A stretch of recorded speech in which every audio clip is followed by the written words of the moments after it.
And before you know it, the monster is just gigantic. And that's what happens.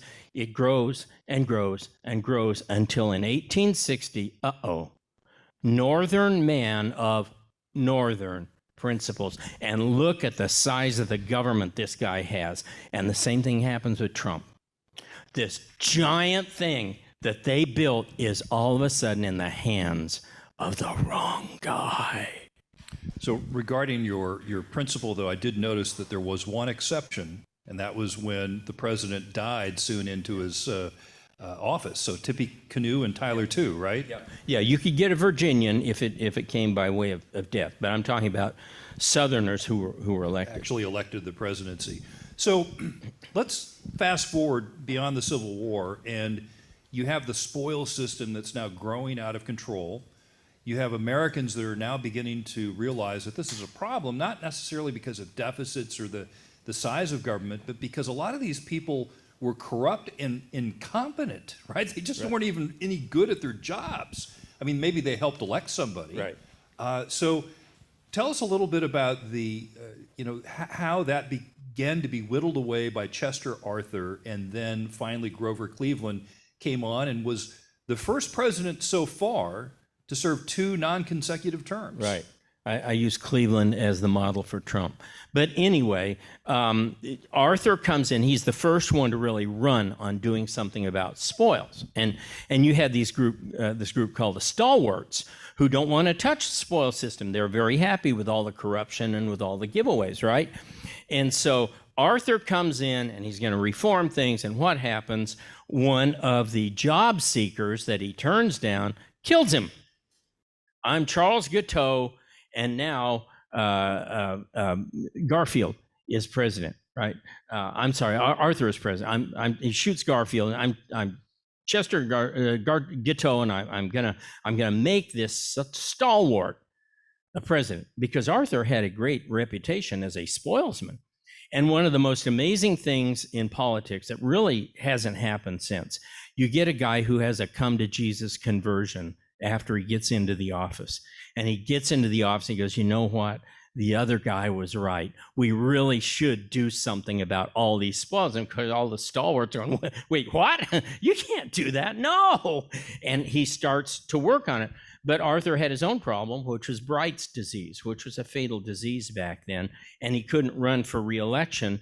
And so you get Cleveland come on the scene. And Cleveland was a gold Democrat who believed in reforming this system to the point that he would stay up late at night with stacks of these applications for government largesse, and he would literally veto them personally. The president said, no, you aren't a veteran who was wounded in the war. A mule kicked you in the head 3 years later. Now get out of here. Let's talk about that for a second. So as the result of the Civil War, you have this enormous amount of people who served in the Union Army, and they had a certain entitlements as a veteran, right, to have a pension. And then you had Congress getting lobbied by people who weren't necessarily veterans, but maybe like an attorney or a connected person. And it was amazing to me to think, you said something like 1/3 of Congress's time was consumed with something like over 4,000 individual applications to become a pensioned Civil War veteran? Exactly. And you would think after the war, especially a decade after the war, the number of veterans begin to diminish, right? I mean, these guys are going to start dying off. Oh no, we had the Grand Army of the Republic, which suddenly found all of these veterans, who suddenly had all these benefits, and it grew. The lists of these people were actually growing after the Civil War, and Cleveland goes, we can't have that. We've got to fix it, if for no other reason, because our government is spending so much time on these people. Right, and I guess it was hard for him because he didn't fight in the Civil War. Right. Yeah. Well, he also it was an interesting case where he vetoed a bill. You talk about the Texas seed grain bill that Cleveland vetoed. Tell us a little bit about his rationale for vetoing it. I guess there was a bad drought in Texas, and as often happens in Texas, as we're seeing now, Texas is prone to drought. And it happened back then. And Congress responded with a relief program. Right. Congress said, well, we'll give you farmers, these Texas farmers, $10,000 in relief, which was a lot of money back then. And Cleveland vetoes the bill. He says in his veto message, I simply can't find in the Constitution where you're allowed to do this. And so he vetoes it. And then he sticks it to Congress. He says, but you know, if all of you guys would take up a collection, you're all rich enough, you could come up with $10,000 to give to these farmers. No, we can't do that. No, that wouldn't be right. So this is important for the audience to know. This is a Democrat who said, I'm going to veto the bill because the Constitution doesn't, I just don't see anywhere where we can do this. That's correct. Yeah, different time. So then you have your third reformer, your third swamp creature slayer, right? Dragonslayer. It has kind of a mixed record. Teddy Roosevelt. It's kind of fascinating because if you read the portion of your book that talks about Roosevelt, it was hard for me to determine how much of this was theatrics and how much of this was very calculated to try to prevent a broader assault on the growth of American capitalism at the time. Well, no one knew how to play the media at all the way Roosevelt did. He was just a genius at that. And his swamp, of course, was the trust swamp. And we had a major issue where all of the top industries were dominated by 2 or 3 large trusts at the time. But Roosevelt and his concern went a little bit deeper than that. And it was that the media, particularly the yellow press of the day, was trying to foment a revolution against all American business, all capitalism. And whether he was correct or not, Roosevelt deeply believed that if he didn't act, there would be a class rebellion that would usher in socialism in America. And he really believed he was doing his trust busting partially for the sake of big business. He was saving them from themselves as he saw it. So one of the most disappointing parts of the book kind of was the bursting of a long-standing urban myth. And it comes from this era when, because of concerns over purity in food and drugs, we create, I guess, the Food and Drug Administration, right? One of the first agencies created. And you talk about this case where they go after Coca-Cola because Coca-Cola had cocaine in it. I mean, everyone knows, right, that Coca-Cola back then had cocaine. And then Coca-Cola, they test it and they protest and they said, well, no, actually, we have no cocaine in Coca-Cola. And so then they go after Coca-Cola for false advertising because they didn't actually have cocaine in Coca-Cola. So tell me, there really wasn't cocaine in Coca-Cola? Well, there actually was, but the process boiled it out. And basically, by the time you finished the process, you got rid of the cocaine that was in there in the first place. But nobody knows for sure because of the secret formula, right? We don't know what's actually in Coke. But there's a great scene in the trial of Coke, which I think was in Atlanta, in which they put a industrial worker who literally shoveled coal into burners, big burners, and they said, now you drank Coke, right? He goes, yes. So, did you have elevated heart? He goes, oh yes, my heart rate was up. Were you sweating? Oh yes. He says, and so the defense attorney goes up, where were you working, sir? On a shop floor in Atlanta in the middle of summer, and I was feeding coal into a boiler. I rest my case. And yeah, I think you'd probably sweat shoveling coal into a boiler in pre-air-conditioned Atlanta. Wow, I can't imagine that as your job. So I guess I feel better now that Coca-Cola really did have cocaine in it at the start, right? That was one of the secret ingredients. Oh yeah. Okay, all right. That's the urban legend. Well, it's still intact, I guess. So we then fast forward many years, right? So we're going forward about 50 years or so to the time of John F. Kennedy. And describe for me, how was it that Kennedy began to understand that the CIA, or that as Eisenhower might have said, the military industrial complex was a problem? Was this something that he he mentioned anything about when he was a senator or when he campaigned? When did it dawn on him that this was an issue? At the Bay of Pigs. Kennedy figures out he has a problem when he's almost drawn into a war he desperately wants to avoid by the CIA and by the military. Let's not leave them out because they really wanted it too. But Kennedy's problem is that he's like Lincoln with the swamp, right? He needs the swamp to prosecute the Civil War. So he can't be too hard on the swamp because he needs these guys. Kennedy found he needed the CIA to conduct the Cold War against the Soviets. But at the same time, he starts to find out the CIA is involved in all sorts of nefarious stuff, including killing people that they don't like and in trying to start this invasion. And then the biggest issue becomes Vietnam, or as Lyndon Johnson would say, Vietnam. And so with Vietnam, you had this issue of Kennedy's going to try to fight it on the cheap. He's going to put in advisors, not troops, military advisors. And I think one of the biggest blows anyone can strike against the notion that Kennedy was going to get us out of Vietnam is the fact that when he came into office, there were 600 advisors in Vietnam, and on the day he was killed, there were 16,000. And he had withdrawn a single 1,000-man engineering battalion. And that one single withdrawal, he was getting us out of Vietnam. No, he wasn't. He was putting in advisors as fast as possible, and he needed them there, but he couldn't control them. And of course, he tells the CIA, I want you to get rid of Jim. We can no longer support No Den Jim. But, it's a wink and a nod kind of thing. And he supplies, I think it was $60,000 for this. Well, of course, what happens is big men and a couple of other generals get a hold of No Den Jim and his brother and kill him. And then Kennedy goes, oh, no, I didn't mean kill him. Well, what do you think is going to happen in a third world country when you remove the dictator, right? Or the guy who's in charge? They're going to be dead. So Kennedy was extremely ineffective in trying to deal with the CIA, largely because he needed them too much. During the Cold War. During the Cold War.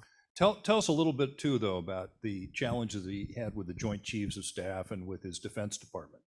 Well, one of the first things, this is done in McMaster's book, which is a fantastic book, Dereliction of Duty, in which he showed that Kennedy, one of the first things he did was reorganize the Chief of Staff so that it reported to him through one of his own highly selected guys. He didn't get the full voice of the Joint Chiefs of Staff, but they were lobbying for military action against Cuba. If you're a carpenter, everything's a nail, right? If you're a hammer, everything's a nail. And that's kind of how they saw everything. Kennedy, of course, didn't want to get into a war in Cuba, didn't want to get into a war in Vietnam. And so he was constantly battling both with the CIA and with the famous military-industrial complex. Interesting. So we now move forward another 20 years to the election of Ronald Reagan. And you talk about he had three challenges that were facing him at that time. He had to get the economy restarted. He had to defeat the Soviet Union, not just pursue détente or accommodation. And he had a war against the swamp. As he said at one point, probably multiple times, there's nothing closer to eternity on Earth than a government program. Right. So tell us about that fight. And basically, he had three main objectives. Right. How'd he do on those three? Okay, it's important to understand that between Kennedy and Reagan, a couple of very important things happened to the administrative state. And that, of course, is, I call it the swamp, but the official term is the administrative state. The first thing that happened was that Congress began to just hand off all authority over the administrative state to the courts. And they would found these agencies, they'd set them up, and then they just kind of turn them loose. And the courts were increasingly finding between Kennedy and Reagan that they were being called on to determine what were the proper powers that the FDA or the SEC or the EPA, any of these groups, what were their proper powers? And the court's rationale increasingly was, well, Congress founded you, so they must know what they're doing. So you basically set your own powers. And some of these agencies, as you know, if you've ever fought with one of them, have their own police forces, their own armies. I mean, it's scary what some of these guys can do. So between Kennedy and Reagan, the swamp grew exponentially even bigger than it had during the New Deal, because these guys were just creating their own powers out of thin air. Reagan comes in, and as you said, he has this threefold plan: defeat Soviet Union, rebuild the American economy, and deal with the bureaucracy.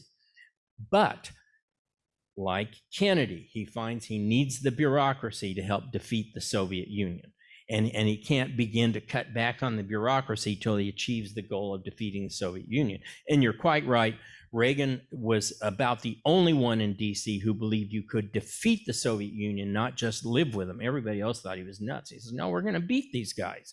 And so by his reelection, 1984, he says almost nothing about reducing the size of the bureaucracy. It's all about the economy and defeating the Soviet Union. Right. Largely, other than his regulatory reform, Right. which is something that's interesting because, of course, that's where President Trump also saw a lot of success. Right. But insofar as actually reducing the number of people who were laboring as bureaucrats, that just didn't happen. I think Milton Friedman, in his famous video, Free to Choose, said that one agency, a civilian aviation administration, was closed under Reagan, only one agency. And it was because its job was no longer needed, which doesn't stop any of the rest of the bureaucrats. Right. Yeah, no, never. So there was a key court case that you cite during the Reagan era that would then redound to additional implications that have only now just started to be curtailed. And that's the Chevron case of 1984. Tell us a little bit about what exactly that case decided and why it was so important. Well, the idea was that the EPA and other government agencies could, in the name of the environment, regulate Chevron and other large companies to, save the planet.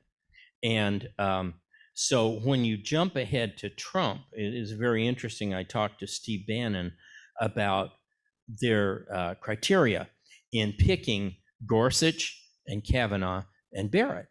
And he said our first criteria was we would vet them on Chevron. That was more important to them than even the social cases, because in their view, if you got rid of the deep state, you could handle some of the other. And so the fact that these other justices turned out to be pretty conservative socially is a net gain. But Trump comes in, and it's not just the CIA, it's not just the military, it's not just the FBI, it's not just the every part of the swamp is out of control and growing and rebellious to any attempt to rein it in at all. And Trump was genuinely surprised and taken aback. And some people tried to warn him, but I think he's told other people he had no idea it was that deep and that wide. And so Kennedy, Reagan, and Trump are either failures or partial failures in trying to deal with the swamp. Now, just in the last few weeks, we've had some incredible victories against the deep state and the swamp. The first was the Fifth Circuit case in Jacuzzi against the SEC. And basically, they said to the SEC, you are way out of bounds. You cannot do the stuff you're doing. There's nothing in your charter that allows you to do this. You need to get specific empowerment, specific permission from Congress to do all the junk that you're doing. And that was huge. That was a body blow. And lawyer Robert Barnes, who I listen to pretty regularly, said that he considered that to be possibly the death blow of the deep state. But then we got the Supreme Court reinforcing that with the West Virginia versus the SEC case, which again said on a national level, no, you guys cannot do all this stuff. You're not empowered to do all this stuff. You're going to have to get specific permission from Congress to do all this, which of course they can't do. The left has stayed in power for 40 years, largely due to the courts. And I saw a beautiful headline about a week ago from a liberal who said the path forward is no longer through the courts. Hallelujah. Thank you, Jesus. Pass the potato salad. Boom, shakalaka. Now, we are speaking to a Texas audience where football is king. Do you want to say what the SEC stands for? Securities and Exchange Commission. I forgot okay. about that one. Yeah. Yeah, I just wanted to make sure that we were talking about the Are same. you guys in the SEC yet? I don't know. It keeps flipping back and forth. Are our major schools in? No one knows here. It's a think tank. UT and A&M. A&M are going to go into the right. SEC. All right. See, you got to, you have to make sure your terms have a common frame of reference. And by the way, for those people watching online, you might want to queue up some questions. You can do so through the mechanism that you're watching us online. Get ready for those because we will be shortly going to questions in the audience. So tell me a bit about the origins of President Trump's failures in his attempt to take on the swamp. So you mentioned in your book that there was a couple of mentions early on with, I think, Reagan having mentioned the swamp once or twice, with Pat Buchanan maybe having written some things for him. But it really wasn't a consistent theme. But it meant more or less what you mean it to mean in your book, right? Yes, but Trump did not mean that. When he used the phrase in 2015-16, he would say drain the swamp. At that time, what he was referring to was the K Street lobbyists. Let's get all of the lobbyists out of this and let's drain the swamp.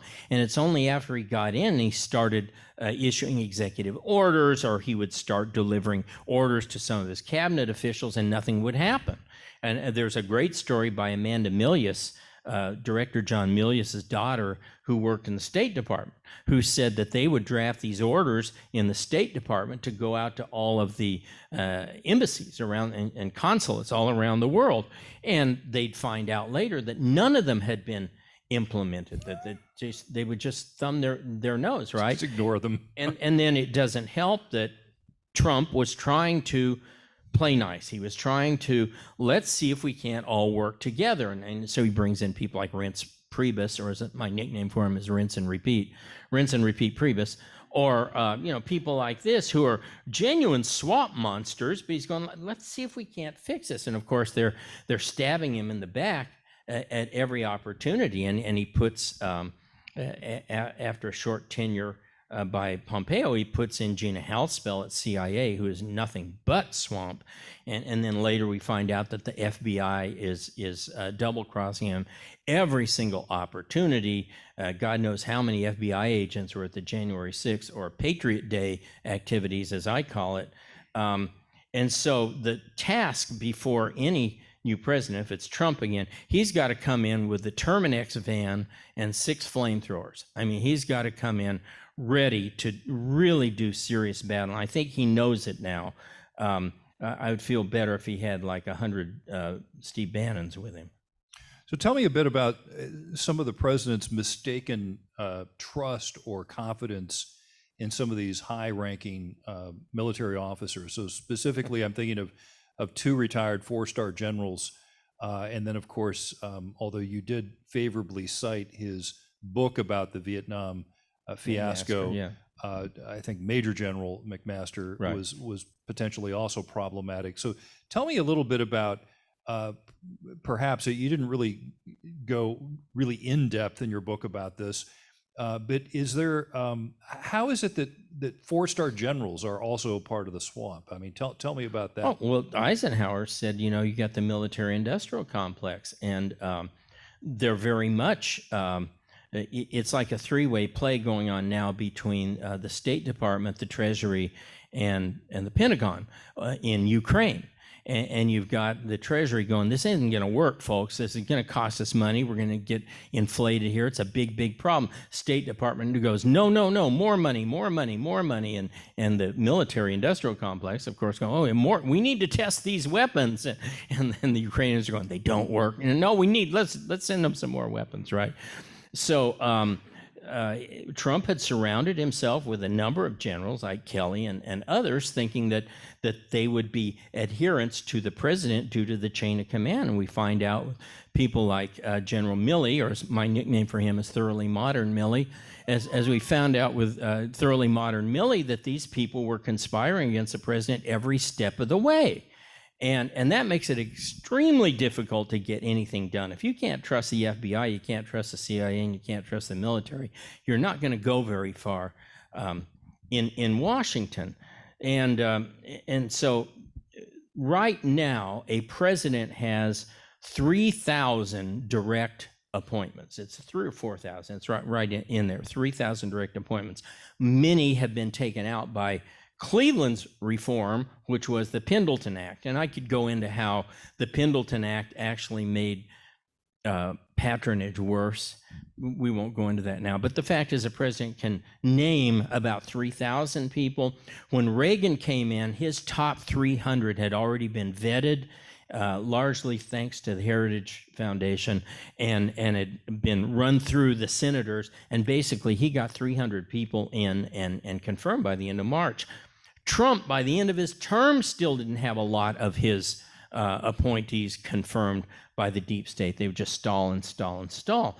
And so Amanda told me that they estimated that they had perhaps 80 or 90 MAGA people who were loyal to Trump in the entire administration out of those 3,000 that he appointed, because he was trying to appease Mitch McConnell, or Yertle, as I call him. He's trying to appease people like Yertle, and okay, I'll name that guy for you. Now, will you help get my bill passed? Oh no, we can't do that. We're busy doing something else, right?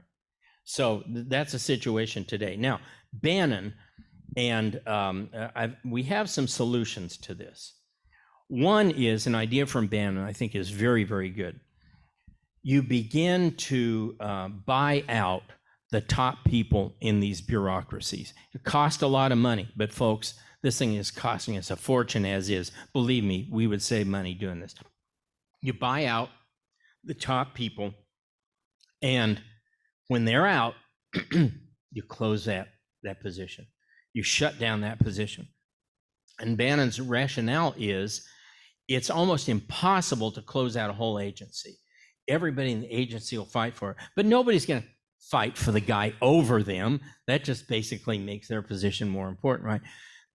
So you work your way down, okay?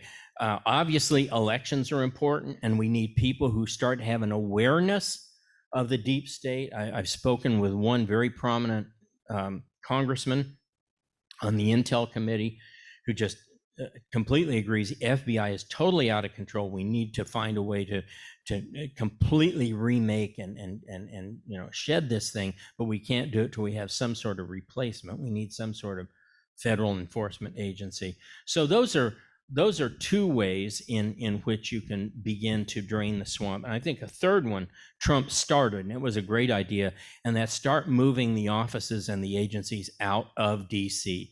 Put them in Texas, put them in Nebraska, put them in Idaho. They did that with Interior, right? Yes, get them out, because one of the things they do in DC is they hobnob with all of their other Yale and Harvard buddies, and they have no idea whatsoever what is happening in the interior of America. Let's talk about that is last before we go to questions. You mentioned that in your book, and I've noticed it as well, where you take Charles Murray's bubble quiz, for example.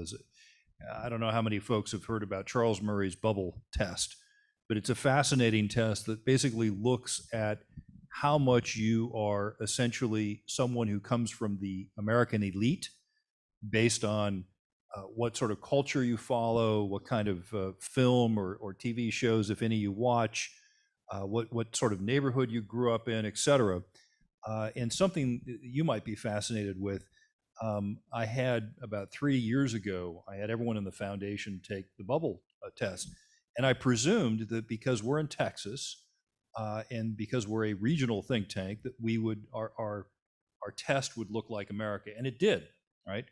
If you look at the think tanks that purport to be national think tanks that are all in DC, what you find is that generally speaking, their top leadership, their key people are from the Acela corridor. So they're from colleges going from Washington, D.C. up to Boston, a lot of Ivy League.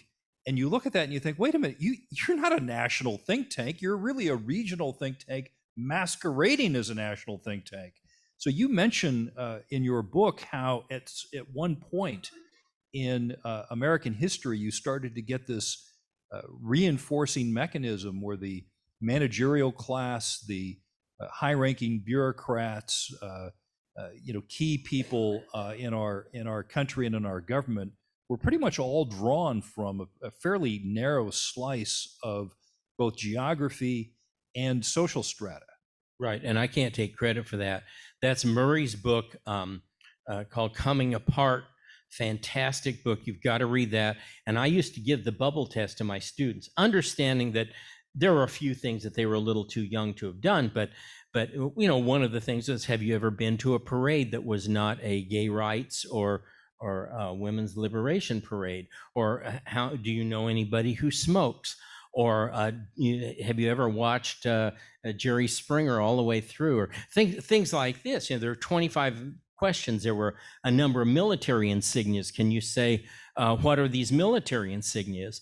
And I had one student who scored a 0. It was so bubbleized that she didn't know anyone who smoked, had never worked a day in her life in a job that left you physically tired at the end of the day, had never been to a parade that wasn't a gay rights parade, things like this. It's just pretty astounding.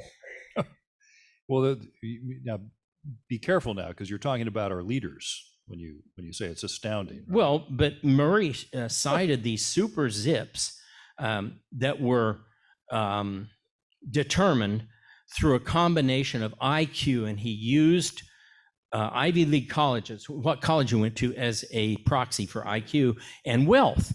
And there are like dozens of these super zips around Washington, D.C. And he pointed out that if you didn't go get your own laundry, your own dry cleaning, if you didn't go into Starbucks and actually get the coffee for yourself, you could literally go weeks and never interact with somebody who wasn't in the Ivy League or who wasn't making over $250,000 a year. Weeks. Now, that ain't right, to quote Chris Rock. That ain't right, right? All right, let's go to our questions now. We have a couple from online, and we'll just start with them so that those in the audience can warm up and get your questions ready. And this was something that I thought of the same thing when finishing the book, because it's a bit depressing when you get to the end. Their question is there any real chance that we can drain the swamp? What needs to happen? Well, and I gave you 3 ways. 1, start moving stuff out of D.C. For that, we're going to need a president. Second of all, you got to start firing people at the highest level and then killing that job as soon as they're gone, right? Third, elect people who have an awareness of the swamp, not just cutting taxes. That isn't going to do it anymore. You've got to go in and understand that the FBI is not our friend, that the CIA is not our friend. These agencies have been totally captured. That's the old capture thesis, right?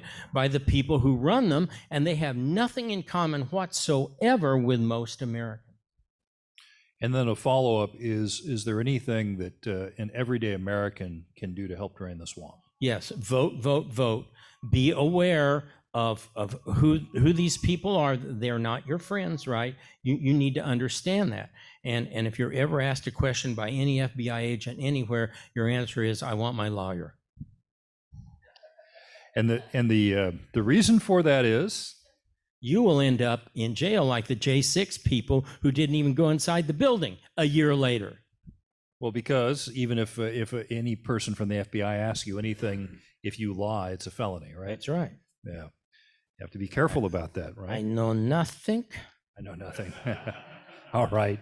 So we have a couple of microphones, I think, here, maybe one microphone. So what I'd like to do is, if you have a question, please raise your hand, tell us who you are, and make sure your question ends in a question mark. All right. Down front, kick us off here. You've mentioned the January 6th protesters a couple of times. What can we do for them in the short term? There are some, so the question, if you didn't hear it, was what can we do for the January 6 people in the short term? There are some funds contributing to their legal defense and so forth. I'm sure by now they're allowing in care packages. You know, it's a horrible, horrible situation. These guys aren't done. They've got, 6 more months to go. And then I'm assured by people who know that once the very first thing that Congress is going to do is in that committee. Second thing they should do is arrest everybody who's on that committee, but that's just me. All right, another question. Yes, thank you.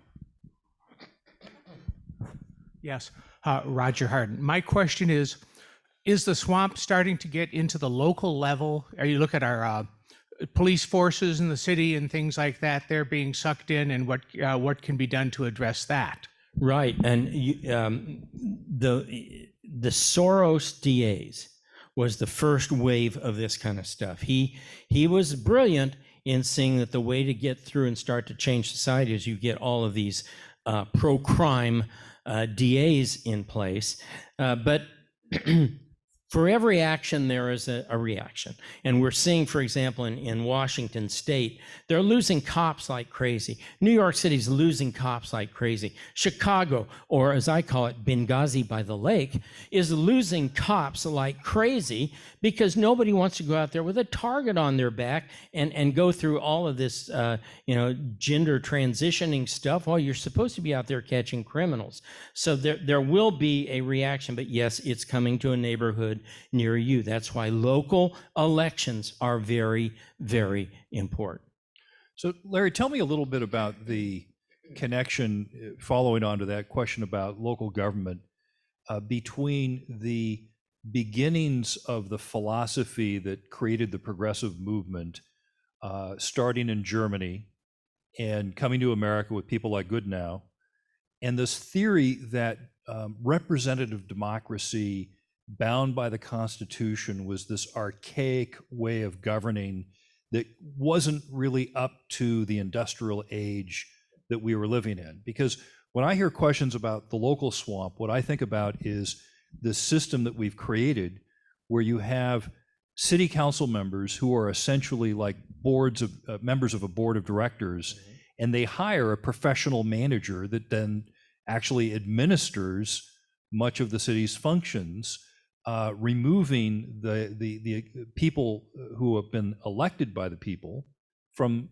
much of the day-to-day management of the city.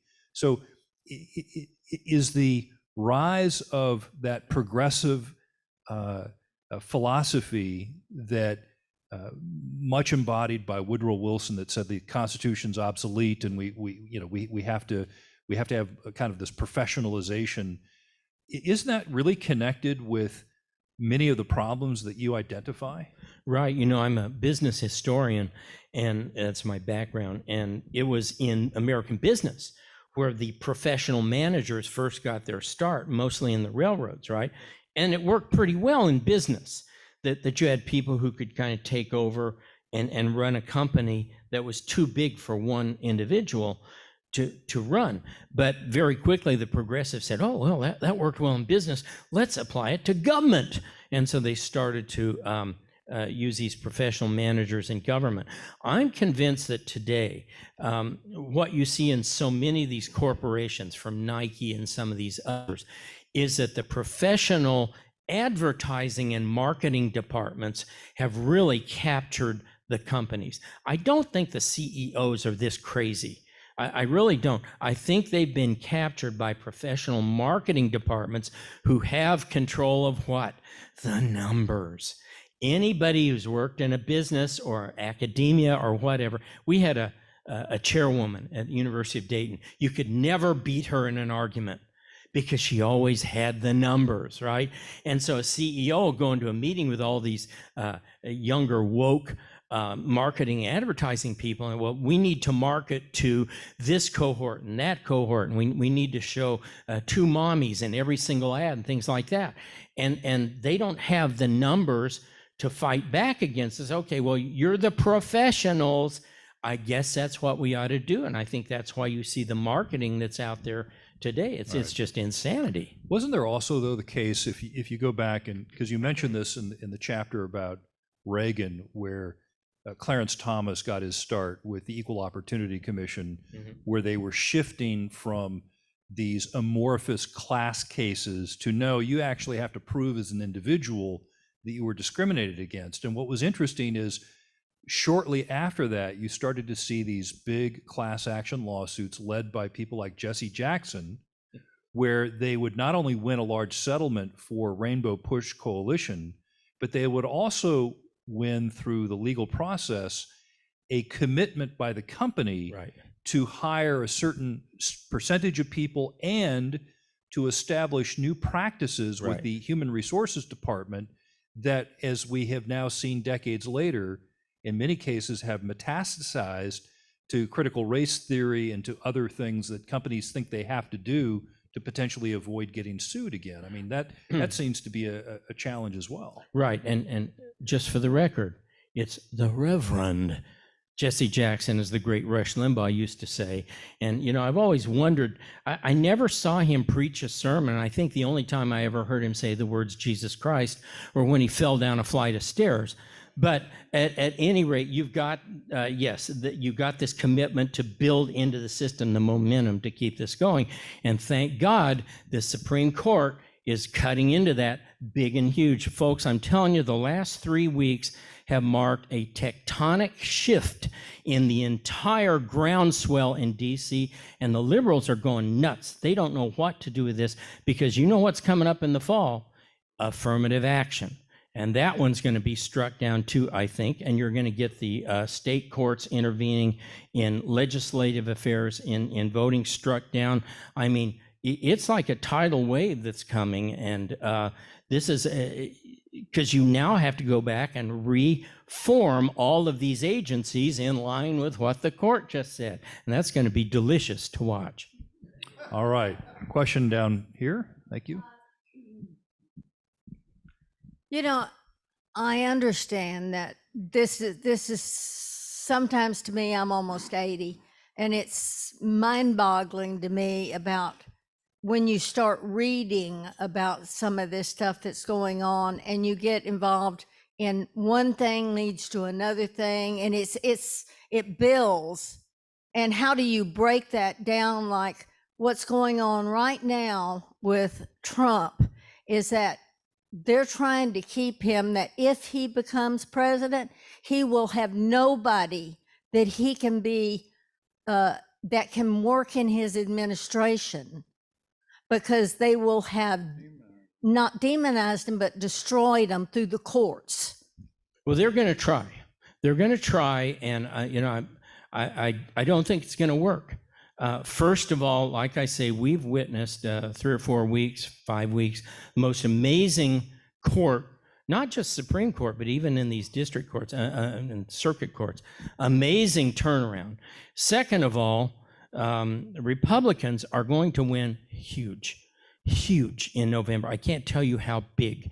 The estimates now are anywhere from 45 to 60. I know Steve Bannon's saying 100. I think it'll be probably 45 to in the 50 range. But folks, it's going to be down to the dog catcher level. You're going to see a revolution like you've never seen before. Senate may be a little bit tight, but when and if Trump comes back in, he's going to have a MAGA core. Now, just consider the senators, for example. Let's say, I know Walker may be trailing right now, but say Walker pulls it out, Vance wins, Blake Masters wins, Laxalt wins. You could probably have about a Senate with about 15% MAGA. And what that does is that brings along another 10 or 12% of the kind of spineless guys who kind of have to be dragged kicking and screaming wherever they go. That's in 2022. The 24 map is even better for Republicans. And you could see, I think, a MAGA Senate in terms of 35, 40%, and a House maybe of 100 seats by then, of which all aren't going to be MAGA. I always look at maybe, 30, 40% are going to be actual MAGA people. And then you got the Liz Cheneys out there, right? But It's going to be significant. And if Trump has help next time, like I say, he's got to come in with a flamethrower and a Terminex van. But if he's got help, he can do a lot, especially now if the courts are on his side. I think we have time for about 2 more questions. Hi. So it's almost impossible to not keep up with the presidential elections every 4 years, but there's a lot more candidates running on the more local levels, and it's can be difficult to keep up with that, especially if you're not involved in policy. Is there like a litmus test kind of thing that you can suggest for us to share with our community to find the more No. drain the swamp? No, and I'm experiencing this in Arizona right now. I'm looking at city council candidates, and one was on LinkedIn. I said, "Are you a Democrat or Republican?" "Oh, well, these races are nonpartisan." No, that's not the answer, and you know what I'm talking about. So right away I go Democrat. So this would be something a think tank ought to do. Okay, here's your marching orders. Develop a national, down to the grassroots level listing of whether you call it swamp drainers or MAGA. MAGA has certain connotations, but people know exactly what those people want to do. Or conservatives. I'm a little concerned about the conservative label because 50% of your conservative votes are for sometimes more wars. And I'm not saying that wars aren't necessary. I'm just saying there's a certain, like McCain always had a high conservative rating because he supported every war that came down the pike, right?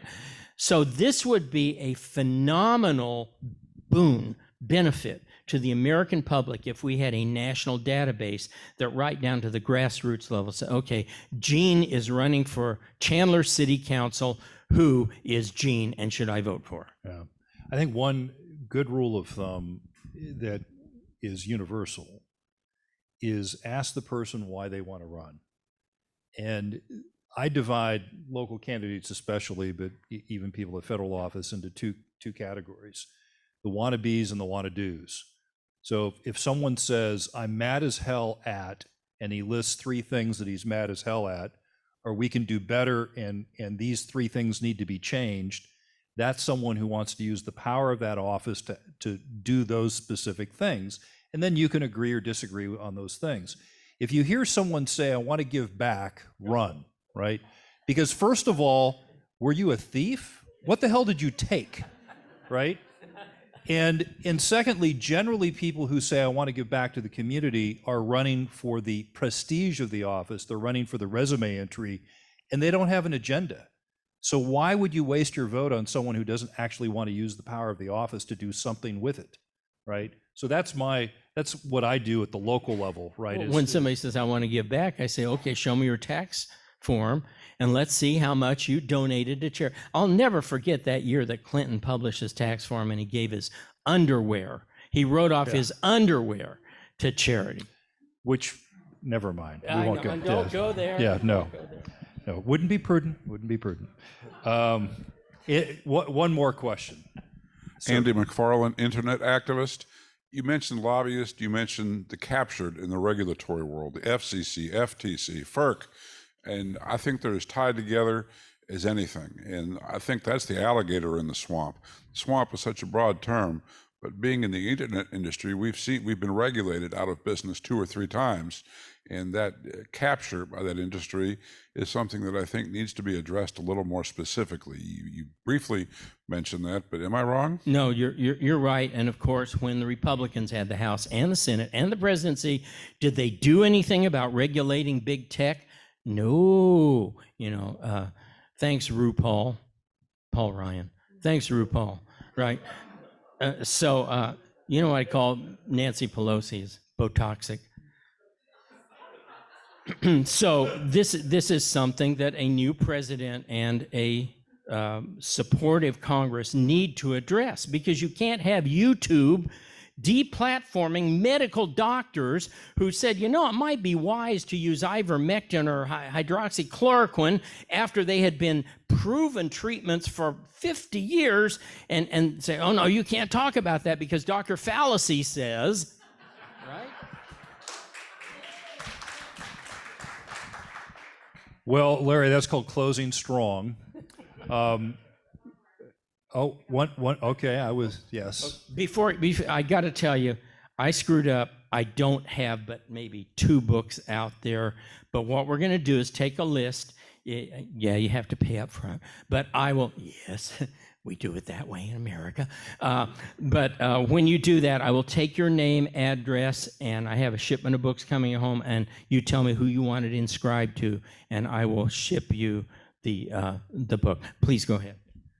So I study engineering at UT, and it's not supposed to be a political environment, but in reality it is.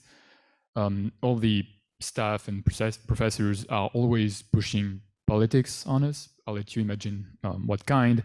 And I was wondering, what can we do about the academia swamp? It's a different kind of swamp, but I cannot vote them out, so what can we do? Absolutely right. Okay, so my shtick now is homeschooling.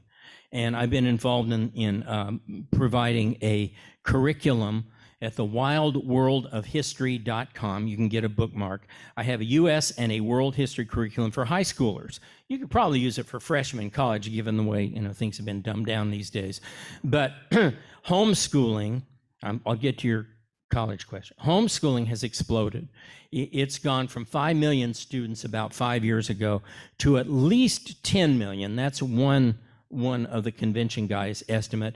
The other guy who runs Teach Them Diligently thinks the number is closer to 20 million homeschoolers because they aren't being counted right. Because if you take just one class at a public school like art or music or athletics, they count you as a public school student so they can get the money, right? So in the lower levels, we're seriously working to undercut the indoctrination by the lower grades.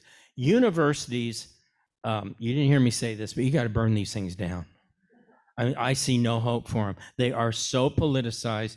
Not even the math and science departments anymore are safe because they're teaching global warmingism and transgenderism and just nut stuff that 30 years ago would have just been kicked right out of the classroom. So I don't see a solution right now to higher education. I had hoped COVID, by shutting down the sports industry associated with the universities, I thought maybe if they could ban people from attending all these games, the money would dry up, right? And maybe we'd get some, but that didn't work. That lasted about, hey, we got to have our football games, man. And so, okay, mask up, come on, let's see the UT play. Yeah, exactly. Well, I mean, there are alternatives that are being started, and people are attempting to create alternative structures, but then you also have the issue of certification, which makes it difficult. But yes, it is a very difficult and thorny problem. And even places like Hillsdale don't have an engineering program, Right. don't have a business school, which is 2 of the major programs that people come to a university for. In Liberty, they just now got a law school. I don't know if they have I think they have a business school, but these alternative schools still don't have what you need to have to be competitive. So after here, the Professor Schweikart will be outside in the lobby selling some of his books. In addition to just 2, I told him he should try to do an auction for the 2 books that he has there, 6 Presidents and their War with the Swamp, Dragonslayers.